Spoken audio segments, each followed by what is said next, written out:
जय गुरु जी। अनंतम अनंतम शुक्राना गुरु जी, अमृत विला सत्संग बख्शने की। सारी संतों पर मेहर करो, कृपा करो, शुक्राना गुरु जी। संगत जी जय गुरु जी। क्या ये तो बड़ी खुशखबरी की बात है कि रिजॉर्ट में जा रहे हैं, और शुक्राना हमारे पड़ोसी का, शुक्राना आईबी का, कि जिन्होंने हमें ये मौका दिया कि महाराज का दरबार जो है, शहंशाह के शहंशाह तो है ही, पर विपुल वर्ल्ड से इधर आए तो यहाँ आके भी आनंद आया। पूरा 1 साल हो गया आज, और अब जहाँ जा रहे हैं वहाँ तो जब आप जाएंगे तो शुक्राना तो ख़त्म होता ही नहीं, कि ये अपने आप ही चुनते हैं, ना मैं कोई जरिया हूँ ना कुछ है, ये अपने आप ही चुनते हैं मैंने कहाँ जाना है। और वहाँ जब, क्योंकि जो हमें यहाँ कमियाँ महसूस होती थी, अंकल 2 महीने से कहना शुरू कर दिया था कि अंकल कोई बड़ी जगह देखो, कोई बड़ी जगह देखो। क्या भाव क्या था, संगतें आए, संगतें यादा आए, और उनको शायद विश्वास है कि संगतें और बढ़ेंगी, और डेफिनेटली बढ़ेंगी, और ये भाव था उनका। और 2 महीने से चल रहा था, पर हम सब लाइटली ले रहे थे, भाई जब बन गए महाराज बैठे हैं, चलो जो उनकी इच्छा होगी। पर वो सबब बना, वो भाना बना, और भाना बन के वो महाराज कहाँ पहुँचा दिया, तो बहुत बड़ा शुक्राना है। सबसे पहले आज पूरे गुरु परिवार की तरफ से नरेंद्र चंचल जी को उनके श्रद्धांजलि।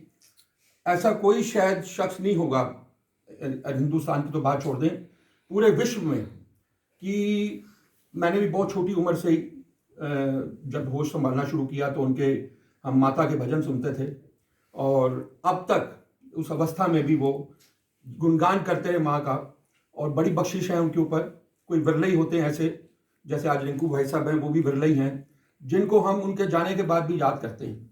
और यही चाहिए अवस्था, महाराज इस काबिल बना दें कि जब हम अपना शरीर छोड़ दें तो हमारे को कोई छोटे रूप में याद करे कि कोई ऐसे कोई थे, और वाकई में नरेंद्र चंचल जी का कोई जवाब नहीं है। बहुत बारी उनके लाइव जागरण दिल्ली में, क्योंकि रहते थे दिल्ली में, उनके बहुत से जागरण हुआ करते थे, बहुत बारी उनसे उनके जागरण सुनने का मौका मिला। और एक बार हमारी ग्रुप की तरफ से, क्योंकि ग्रुप हमारा दिल्ली में भी था सेवा ग्रुप, तो हमें नरेंद्र चंचल जी को उसमें हमें जागरण करवाने की हमें सेवा मिली। तो खैर बहुत शुक्राना है, आना जाना तो लगा ही रहेगा, पर सबकी हमारे गुरु परिवार की तरफ से उनको बहुत बहुत श्रद्धांजलि। अभी 3-4 दिन पहले तो शुक्राना से कर ले, बहुत ये अब लाइनें 4 रिपीट होंगी हर बारी, क्योंकि महाराज का हुक्म है कि बहुत बड़े भाग्य होते हैं हमें मनुष्य जन्म मिलता है, बहुत बड़े भाग्य होते हैं, हम सब समझ चुके हैं। उसके बाद थोड़े भाग्य होते हैं हमें सुंदर परिवार मिलता है, थोड़े भाग्य होते हैं हमारे को अच्छी नौकरी व्यापार मिलता है, थोड़े भाग्य होते हैं हमारे घर पुत्र पैदा होता है, थोड़े भाग्य होते हैं हमारा मकान बनता है, और बहुत बड़े भाग्य होते हैं जब हमें गुरु परिवार मिलता है। उसके बाद एंड में बहुत शब्द नहीं है, बहुत बड़े भाग्य होते हैं जब हमें ये सत्संग की घड़ियां नसीब होती हैं। ये हम शुक्राना के भाव में महाराज को ये 4 लाइनें बोल रहे हैं कि बहुत शुक्र है उनका कि महाराज ऐसी हमें सत्संग की घड़ियां बख्श रहे हैं। अभी 3-4 दिन पहले गुरु गोबिंद सिंह जी का प्रकाश दिवस था, और ये 3 दिन से रोज एक, क्योंकि कोशिश होती है कि गुरुओं की बढ़ियाई की बात होती है, और पर 3 दिन बीत गए, 4 दिन हो गए आज, तो कोई ना कोई ऐसा महाराज ने बुलवा दिया, क्योंकि जो संगतों के हिसाब से जो एक सत्संग शेयर होते हैं उससे सत्संग बनते चले गए। तो आज महाराज का शायद हुक्म है कि आज हम गुरु गोबिंद सिंह जी के बारे में, हम सब जानते हैं, और उनके बारे में कुछ बात करेंगे।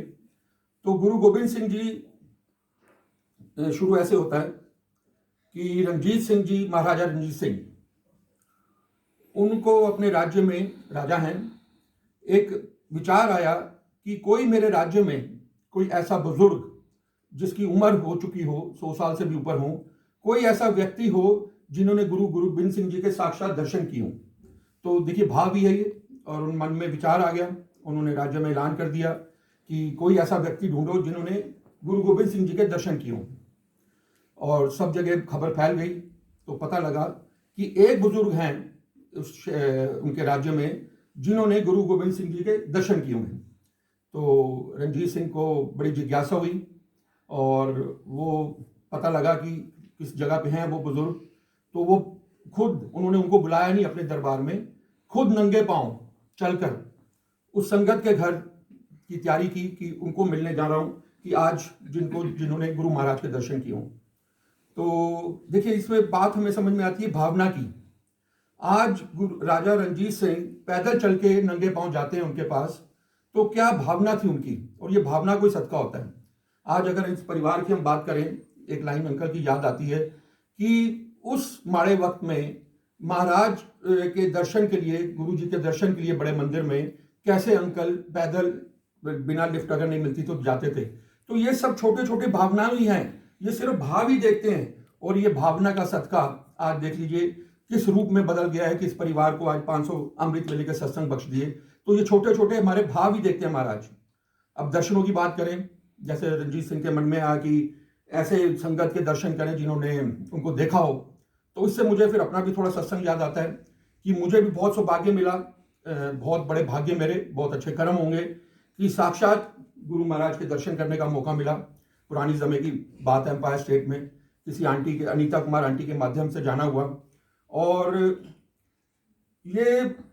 उसके बाद पर ये सौभाग्य नहीं प्राप्त हुआ कि हम उनके चरण छू पाएं। तो उसमें आगे सत्संग में ये भी चीज लाइनें आ रही हैं, तो मैं अपना थोड़ा सा ये सत्संग शेयर किया आपसे। तो रणजीत सिंह उनके पास पहुंचे और जाके उनको बताया कि जी आप बताइए अपना एक्सपीरियंस कि आपको कैसे फील हुआ जब आपने गुरु गोविंद सिंह जी के दर्शन किए, कैसे आपके भाग्य हुए। अब जब उन्होंने, संगत ने बताया, बुजुर्ग थे, कम सुनाई देता था, उन्होंने रणजीत सिंह जी से बोला कि आप मेरे पास आओ, मैं आपको कान में बताता हूँ, मैं ज़्यादा बोल नहीं पाऊंगा।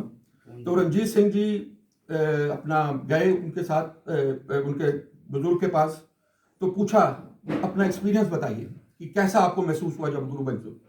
तो उन्होंने बताया कि बहुत पुरानी बात है, जब मैं बहुत छोटा बच्चा था, मेरे माता पिता मुझे आनंदपुर साहब ले गए जहाँ गुरु गोविंद सिंह जी का दरबार लगता था, और मेरे को वहाँ जाने का मौका मिला। छोटा बच्चा था, मुझे ज़्यादा समझ नहीं थी, और मैं जब वहाँ गया तो देखा संगतें आ रही हैं और गुरु गोविंद सिंह जी दरबार में बैठे हैं और माथा टेक रहे हैं। बहुत रश होता था, बहुत मुश्किल से दर्शन कोई कर पाते थे। तो कहते हैं कि मैं खेलते खेलते, छोटा बच्चा था, और खेलते खेलते ही मैं गुरु गोविंद सिंह जी के पास पहुंच गया और उनके चरणों में अपना सिर रख दिया।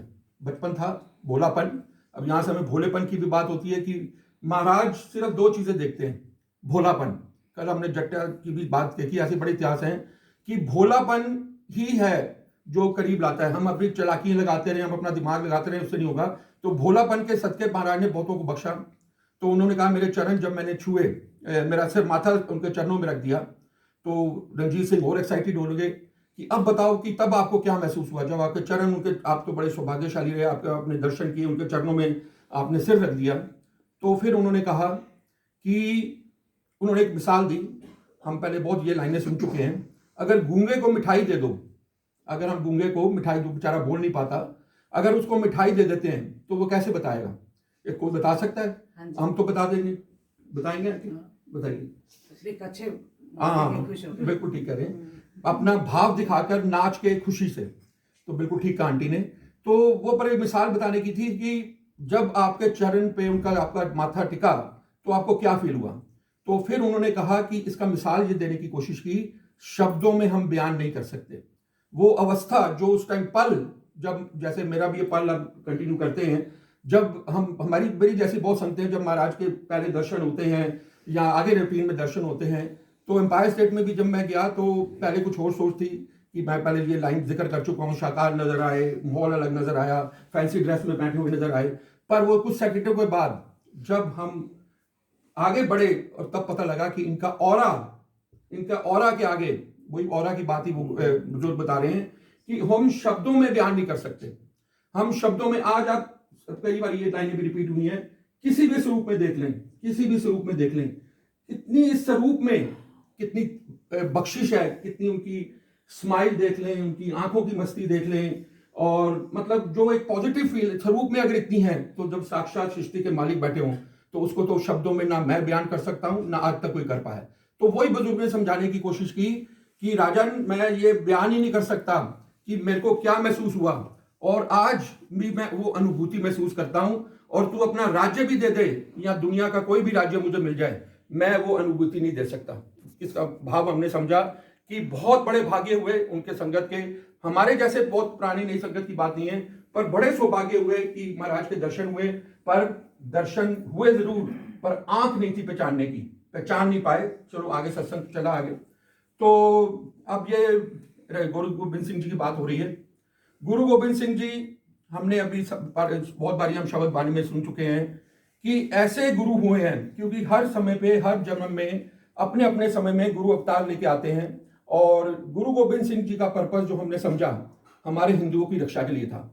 जब उनका ये आगे हमने समझा, पढ़ा, इतिहास में पढ़ते हैं कि हिंदुओं के लिए, क्योंकि उस टाइम औरंगजेब का कहर था, तो हिंदुओं की रक्षा के लिए गुरु गोबिंद सिंह जी की 4-5 कुर्बानियों की बात करते हैं और उनकी ब्लेसिंग्स की बात करते हैं कि उनके राज्य में जब तक गुरु गोबिंद सिंह जी अपना पूरे उसमें थे, जब औरंगजेब का राज्य था, उस दौरान में कभी कोई मस्जिद नहीं टूटी, कभी कोई मंदिर नहीं टूटा, क्योंकि उनका प्रण यही था कि मैंने हिंदुओं की रक्षा करनी है। उसके बाद उनकी मिसाल दी गई कि ऐसा पुत्र, गोबिंद सिंह जैसा पुत्र आज तक कभी पैदा नहीं हो सकता। वो क्यों? कि उन्होंने अपने पिताजी को, जो गुरु तेग बहादुर जी थे, उनको बताया कि आपको हिंदुओं की रक्षा के लिए शहीद होना है। और हमने ये सुना इतिहास में कि गुरु तेग बहादुर जी हमारी रक्षा, हिंदुओं की रक्षा के लिए, समाज की रक्षा के लिए शहीद हुए। उसके बाद बताया गया कि ऐसा पिता नहीं पैदा हुआ आज तक इतिहास में, गुरु गोबिंद सिंह जैसा पिता नहीं पैदा हुआ जिसने अपने 4 बेटे कुर्बान करा दिए, शहीद करा दिए। हम सोच सकते हैं, हम तो एक नाखून भी किसी का नहीं दे सकते, पर उन्होंने अपने 4 बेटे शहीद करा दिए। किसके लिए? हम संगतों के लिए, उस टाइम पे अगर जो भी कहर था उसकी लड़ाई के लिए। उसके बाद एक और महाराज गुरु गोबिंद सिंह जी की हमें चीज समझ में आई कि उन्होंने ये समझाया कि हम जनरली सुनते हैं कि जंग में कोई नियम नहीं होते, जंग में जीतना ही मकसद होता है, पर उन्होंने ये समझाया कि ये गलत है। उन्होंने ये हमें समझाया कि उनके नियम थे कि कभी निहत्थे पे वार नहीं करना, कभी बच्चे पे वार नहीं करना, कभी किसी बुजुर्ग पे वार नहीं करना, कभी किसी औरत पे वार नहीं करना, चाहे वो जीत हो या हार हो। उन्होंने एक शिक्षा दी कि अब हमें इन पे वार नहीं करना, और जो शरण में आ जाए, चाहे वो दुश्मन भी हो, उसको बख्श देना है। तो उन्होंने कहा अपने वचनों में गुरु गोबिंद सिंह जी ने कि ये मजबूरी है कि आज हमें लड़ाई लड़नी पड़ रही है, क्योंकि हम जुल्म के खिलाफ लड़ रहे हैं। उन्होंने कहा कि मेरी पर्सनल किसी से कोई दुश्मनी नहीं है, मेरे लिए सब एक हैं, पर क्योंकि जुल्म के साथ जो लोग खड़े हो गए हैं, और आज भी अगर हम बात करें, आज हमारे समाज में हमारी ऐसी अवस्थाएं होती हैं, शायद अपनों में भी, ये देखिए उनकी पर लीला अपने समझने की बात है। आज ये जो आज माहौल बन चुका है, जो नेगेटिविटी आ चुकी है, पर जुल्म के खिलाफ हम सबको जरूर लड़ना चाहिए। ये जुल्म सहना भी बहुत बड़ी, समझिए कि एक किस्म से अवगुण है, पर वही है कि आज हम बहुत कमजोर हैं, क्योंकि कई बार हमने देखा है, मैं बहुत संगतों से मिलता हूं, अपने परिवार वाले कई बार अगेंस्ट हो जाते हैं, तो उन परिवार वालों के लिए कैसे लड़ा जाए। पर यह भी एक मैसेज मिला कि नहीं, अगर जुल्म कोई कर रहा है तो हमें अपने परिवार के लिए भी खड़ा होना पड़ेगा, क्योंकि जुल्म की लड़ाई हमें लड़नी है। और कल ही मेरे को एक आंटी का फोन आया, ये तो रोज की कहानी बन गई है घर घर की। मैं तो हैरान हूं कि कलयुग की कितनी असीम अपरंपार है। आंटी का एक लाइन में नाम नहीं लूंगा, एक लाइन में सत्संग बताऊंगा। अंकल ने कहा, मेरे अपने घर वाले मेरे दुश्मन बन गए हैं, और मेरा पति मेरा दुश्मन बन गया है, और सिर्फ क्या है, प्रॉपर्टी का चक्कर। वैसे यहाँ भी एक आंटी बैठी, उनका भी कल यही सत्संग था, सेम सत्संग। एक आंटी का मेरे को कल फोन आया कि अंकल बताइए मैं क्या करूं। अब ये बात आती है, और उन्होंने एक मेरे को लाइन बड़ी अच्छी याद आ गई। उन्होंने कहा, मैंने ये गुरु गोबिंद सिंह जी का सत्संग सुना था, और उसमें मुझे ये पता लगा कि अगर जुल्म हो रहा है तो हमें उसके खिलाफ खड़ा होना है। तो बिल्कुल ये ठीक है। मैंने कहा, आंटी बिल्कुल ठीक है, ये तो अब प्रैक्टिकल चीज है, तो अगर उनके कुछ ये चीजें लेसन मिलते हैं तो कुछ ना कुछ आगे हमें शक्ति भी मिलती है, बुद्धि मिलती है। तो खैर, उन्होंने ये बताया कि उसके बाद गुरु गोबिंद सिंह जी, देखिए खासियत, क्योंकि उनका मजबूरी है, मुझे तो लड़ाई लड़नी है, क्योंकि उनका अंत करना है जो जुल्म का साथ दे रहे हैं। उसके बाद देखिए उनकी खासियत हम बहुत बारी सुन चुके हैं, उनके हर तीर पे जो युद्ध होता था, पीछे 1 तोला सोना लगा होता था। अब वो संतों ने पूछा, सिखों ने पूछा, महाराज आपने तीर के पीछे ये सोना क्यों लगाते हो? तो गुरु गोबिंद सिंह ने दया की भावना की बात की कि ठीक है, आज मेरे को मजबूरी में युद्ध लड़ना पड़ रहा है, पर जब उसका कोई घायल हो जाएगा तो इस सोने से वो इलाज करा पाएगा, अगर उसकी मृत्यु हो गई तो इस सोने से को बेच के वो अपना दाह कर्म कर पाएगा। तो ये छोटे छोटे लेसन बहुत कीमती हैं जो हमें मैसेज देते हैं। तो ये भी बड़ी उनकी कृपा की बात थी। अब एक सिख आया शिकायत लेके गुरु गोबिंद सिंह जी के पास कि महाराज आप तो हम लड़ रहे हैं दुश्मनों के खिलाफ, और ये सिख है हमारे जो उनको पानी पिलाता है, ये जो घायल हो जाता है दुश्मन को पानी पिला रहा है। तो गुरु गोबिंद सिंह जी का जवाब था, जो शिकायत तो आई थी, उन्होंने कहा एक काम करो, आगे से एक मरम पट्टी भी रख लो, जल तो पड़ाओ, मरम पट्टी भी क्या करो। ये भी हमने बड़ा इतिहास में सुना। तो ये चीजें हमें क्या बताती हैं कि दया भावना और दुश्मन कोई नहीं है हमारा, पर ठीक है आज प्रैक्टिकल जीवन में जब हमें कुछ लड़ना पड़ता है तो वो तो लड़ना ही है। तो ये चीजें गुरु महाराज गोविंद सिंह जी से हमने बहुत बड़ी समझी और बहुत कुछ उनके लिए बहुत समझने की चीजें हम समझ पा रहे हैं। पर यही है कि ये गुरुओं का जब अवतार होता है, हर गुरु अपने अपने समय पे हमें मैसेज देता है। आज पीछे इतिहास में चले जाएं, गुरु नानक जी ने हमें समझाया एक ओंकार, एक ही है सब।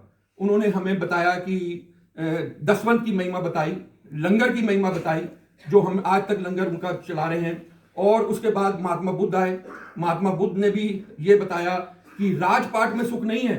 हम ये सोचे कि बहुत बड़ी दौलत हो जाएगी, बड़े मकान हो जाएंगे, गाड़ी हो जाएंगी तो सुख है। उन्होंने उस टाइम पे ये बताने की हमें समझाया, क्योंकि हर गुरु का आने का कोई मकसद है।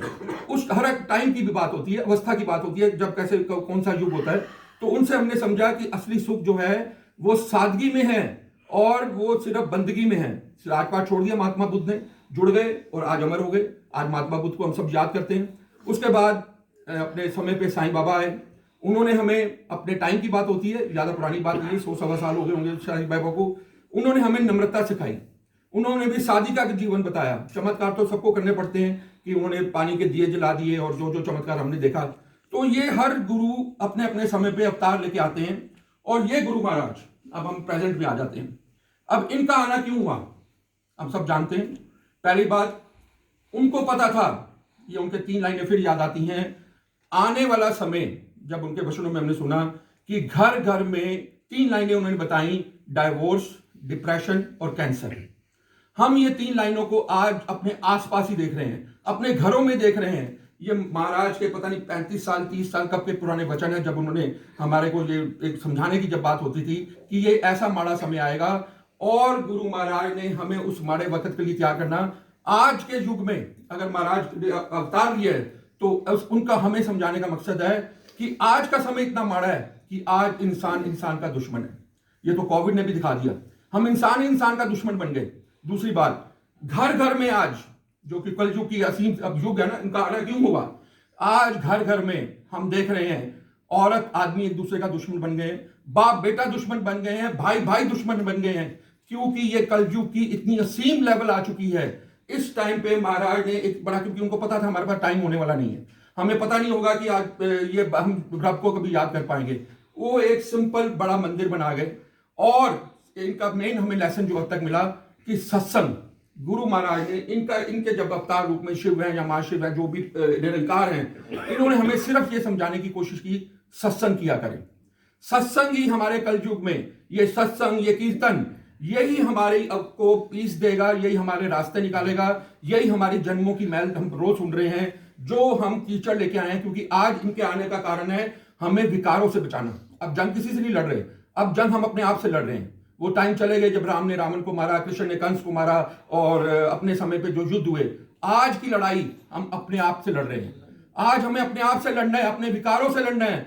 ये गुरु महाराज सिर्फ यही करने आए हैं, हमें विकारों से निकालते हैं सिंपल सत्संग से। एम्पायर स्टेट से सत्संग शुरू हुए, संगतों को खड़ा करके आज सत्संग कराते थे। सिर्फ सिंपल तरीका, क्योंकि इनको बोला था कि ये आज का जो युग होगा इसमें ज्यादा लंबे ज्ञान की बात नहीं होगी, ज्यादा लंबे कोई जप तप नहीं होंगे, ज्यादा लंबे कोई व्रत नहीं होंगे। क्यों? सिर्फ पर एक सिंपल तो बताने की कोशिश की है, सत्संग किया करें। पर हम इतने भागे हैं, हम मेरे जैसे भी भागे हैं और हम बहुत भागे हैं, जो मान तो लिया कि ये मेरे गुरु है, सारा टाइम गुरु जी करते रहते हैं, व्हाट्सएप पे जय गुरु जी खोलो, व्हाट्सएप जय गुरु जी खत्म नहीं होता। पर मानते कितने हैं, मानते कितने हैं? जबकि महाराज ने ये कहा है कि कम से कम सत्संग करो, आधा घंटा करो, 1 घंटा करो, मंत्र जाप करो। सिंपल वो तो एक शब्द बोल गए थे, ओम नमः शिवाय। ये तो गुरु जी सदा साहब बाद में संगतों में जोड़ा। तो एक, क्योंकि उनको पता था हमें सिंपल तरीका है। और वो अपने आप को भी उन्होंने देखो कैसा मॉडर्न बना के भेजा। टी शर्ट जीन्स में होते थे, पीवीआर सिनेमा जाते थे, 5 स्टार होटल जाते थे। वो हमारे साथ रह के हमें सिखाने की कोशिश कर रहे थे। पर उनका मैसेज साइड में यही रहता था, सत्संग कितना करो, शब्द बाणियां सुना करो, अन्ना ते कर लो कम से कम। बार बार संतों को कहते थे खुद महाराज, हाजिरी लगाया करो, आंदे रहा करो। बड़े मंदिर बुला लिया करते थे, 7 जुलाई आ रही है, बड़े मंदिर आना 7 जुलाई को। तो इशारा क्या था कि समय निकालिए। अब लॉकडाउन में तो हमने देखा बंद थे तो सबने बड़े जोर शोर से सत्संग किए, बड़े जोर जोर से जुड़ गए। पर उसके बाद जैसे जैसे हम बार बार ये जिक्र करते हैं, फिर हम भूलते चले जाते हैं। तो यही सॉल्यूशन हमें मालूम है, दवाई हमें मालूम है, पर हमें हॉस्पिटल के बिल भरने तैयार हैं, जपना तैयार नहीं है। मैं सबकी बात नहीं करूंगा, पर ये मोस्ट ऑफ द टाइम ये हमारे परिवारों में हो रहा है। तो अगर हमें एक सिंपल रास्ता महाराज दे गए हैं, सिंपल तरीका दे गए हैं, हाजिरी भरो, बड़े मंदिर की हाजिरी। महाराज ने अपने एम्पायर स्टेट में भी कहा करते थे, आंधे रिया करो। कईयों को तो दिन बांध दिए जाते थे, तू हर वीरवार आना है, तू हर शनिवार आना है। तो वो उनका पर्पस क्या था, या तू 40 दिन आना है या 10 दिन आना है, कि आओ और जुड़ो और जुड़ो। और साथ में उनका एक मैसेज और था, संगत जोड़ो। आज भी बार बार हमें रिंकू भाई साहब भी ऐलान कर रहे हैं, ये इस परिवार का भी माध्यम क्या है, ये इतना बड़ा रिजॉर्ट किसके लिए लिया जा रहा है, अपने सुख के लिए। घर पे 3 लोग हैं, अब 3 लोगों के लिए जब ओनर से बात करते हैं ना कि ये 3 लोगों की फैमिली है जी, वो कहता है 3 लोगों की फैमिली, आप कह रहे हो बड़ा विला चाहिए, आपको बड़े विले को क्या जरूरत पड़ गई 3 लोगों को। पर हमें बताना पड़ता है कि हमें अपने लिए, इनके परिवार को अपना सुख नहीं नजर आ रहा। आज शलभ अंकल को अपना सुख नहीं है कि मुझे विला चाहिए, मुझे बड़े कमरे चाहिए, बड़ा पार्क चाहिए। आज वो किसके लिए कर रहे हैं, हमारी जैसी संगतों के लिए, हमारे जैसे लोगों को किसी एक छोटा सा माध्यम बन गए हैं कि हमें जोड़ने की कोशिश हो रही है, संगत बढ़ाने। क्योंकि उनका ये विचार है, संगत बढ़ेगी, संगत को बढ़ाना है। क्योंकि आज किसी ना किसी माध्यम से, आज अमृत वेले की बात करें, आज सत्संग की बात करें, आज दरबार की बात करें, तो आज ये क्यों हो रहा है, क्योंकि हमारे लिए, हम जैसे मूर्खों को समझाने के लिए कि अगर एक संगत ब्लेस हो गई है, उनका सत्संग आपने सबने सुना है, अगर एक संगत ब्लेस हो गई है, वो चाहते हैं सब ब्लेस हो, सब दुखों से निकले। और यही रास्ता जो महाराज का ही हम फॉलो कर रहे हैं, सत्संग। हम कोई महाराज के जो उन्होंने सिखाने की कोशिश की, हम उसी को फॉलो कर रहे हैं, हम कोई अपना वो चीज नहीं बना रहे हैं। उन्हीं ने जैसे सिखाया, सत्संग किया करें, लंगर प्रसाद किया करें, चाय प्रसाद, जल प्रसाद। आज हम समझ रहे हैं, जो हम कितने अपने आप को विरले भाग्यशाली समझते हैं कि जो आज हमें रोज जल प्रसाद मिल रहा है, जो चाय प्रसाद मिल रही है, लंगर मिल रहा है, हम ये इसकी मेडिसिन के रूप में हमारी अंदर से कितनी बीमारियां ठीक होती हैं, बिना बताए ठीक हो रही हैं, क्योंकि उनकी लीला है। तो यही एक कृपा है महाराज से। और आप सबसे बार बार हम यही बोलते हैं, इस प्लेटफॉर्म पे खड़े होने का मेरे को जो सेवा मिली है, संगत जोड़ने का हुक्म है। संगत जोड़िए, आप ब्लेस हुए हैं, होरों को कराइए, आपको अमृत वेले का रस आ रहा है, आप दूसरों को बताइए, क्योंकि आने वाला टाइम बहुत माड़ा है। आज बार बार अंकल अरदास करते हैं, मेरे ख्याल कोई ऐसा दिन नहीं होता जिस दिन फाइनेंशियल क्राइसिस की अरदास नहीं होती। हर घर में आज इतने हम लोग बैठे हैं, मेरे समेत, हर घर में फाइनेंशियल क्राइसिस बड़े से बड़े को, छोटे से छोटे को अटैक कर चुका है। कोविड ने तो और उसमें मार दी है, पता नहीं और आने वाला समय क्या होगा, क्योंकि न्यूज तो आ रही है, कोई नया कोविड जन्म ले रहा है, कुछ हो रहा है, पता नहीं, हमें वो तो इतिहास बताएगा आगे क्या होने वाला है। पर हमें डरना चाहिए, डरिए। और ये समय बहुत कीमती है, मनुष्य जन्म मिलना बहुत कीमती है। कुछ घड़ियां जरूर निकालें, सत्संग के फॉर्म में नहीं कर सकते, अमृत वेला नहीं कर सकते, घर में थोड़ा सा समय निकाल के, जैसे कल जिक्र हुआ जो अरदास होती है, तो मैं तो कहता हूं खाली एक वो अरदास ही 6 मिनट की लगा के रब के आगे बैठ जाइए, या आपको मंत्र जाप करना है, गायत्री मंत्र पढ़ना है, बस message end of the day यही है, प्रभु को याद करिए। और यही इनका मेन संदेश था, मैनू याद करो और मैनू कुछ नहीं चाहिए, ਤੁਹਾਡੀ धन दौलत नहीं चाहिए, ਤੁਹਾਡਾ कुछ नहीं चाहिए, सिर्फ हाजिरी, सत्संग, शब्द बानी सुनना और साथ में शुक्राना, और एंड ऑफ द डे बहाने में रहना। बस ये बार बार अरदास है कि महाराज बस शक्ति देना। समय तो हमारा घूमेगा, हमारा कर्मा तो हमारे आसपास घूमते हैं, समय हमारा घूमेगा, पर बहाने में रहना ये लास्ट अवस्था है इस सत्संग की। अगर हमें बहाने में रहना आ गया तो आपका सत्संग सफल हो गया, अगर हम उसमें भटक गए तो समझो अभी भी अधूरे रह गए। तो यही रोज अरदास करनी है, महाराज मेरे गुनाह बख्शो। मैं तो बार बार बोलता हूं, जब माथा टेकते हैं एक लाइन जरूर बोला करें, महाराज मुझे बख्शो, मेरे गुनाह बख्शो, मैंने बहुत गुनाह किए हैं। हम कहते नहीं किए, पर आप हमसे सब ने किए हैं, इस नहीं तो पिछले जन्म में किए हैं। इन ये बैठे हैं निरंकार, इतने हम भाग्यशाली हैं, हम इतने करीब हैं। और गुड़गांव वाले तो, अगर अभी गुड़गांव वालों की मेरे को बड़ा तरस आता है, इतने हम करीब होकर महाराज ने गुड़गांव को इतना ब्लेस किया हुआ है, गुड़गांव की संगत इतनी ब्लेस है, उनकी फेवरेट संगत रही है महाराज की। पर इतने अभागे हम कई गुड़गांव वाले, हम तो बड़े मंदिर में देखते हैं कोई कहां से आता है, कोई मुरादाबाद से आ रहा है, कोई यूपी से आ रहा है, कोई बॉम्बे से आ रहा है, तो उनको कदर पता लगती है कि बड़े मंदिर की क्या कदर है, जो वो इतना तीर्थ बन के आते हैं। हमें लगता है कि आज नहीं गए तो कल चले जाएंगे, कल नहीं गए तो पर इस चीज को बदलिए। ये बड़ा मंदिर अब खुल रहा है, आपको सबको पता है, दर्शन संगतें कर रही हैं, दिन भर दिन और डेज बढ़ने वाले हैं, कल लंगर प्रसाद भी शुरू हुआ, हमने देखा। तो महाराज ने ये तरीका जो हमें आसान बताया है, इसको फॉलो करिए, यही रास्ता है, यही दरबार है जो हमें हमारे विकारों से निकालेगा और शक्ति देगा कि जो दुख आएंगे उसको हम लड़ पाएंगे। तो बहुत बहुत शुक्राना महाराज, बस आपकी कृपा चाहिए, दया चाहिए, सद्बुद्धि चाहिए कि हमें आप अपने शरण में जोड़े रखें और हमें सही रास्ता दिखाते हैं। जय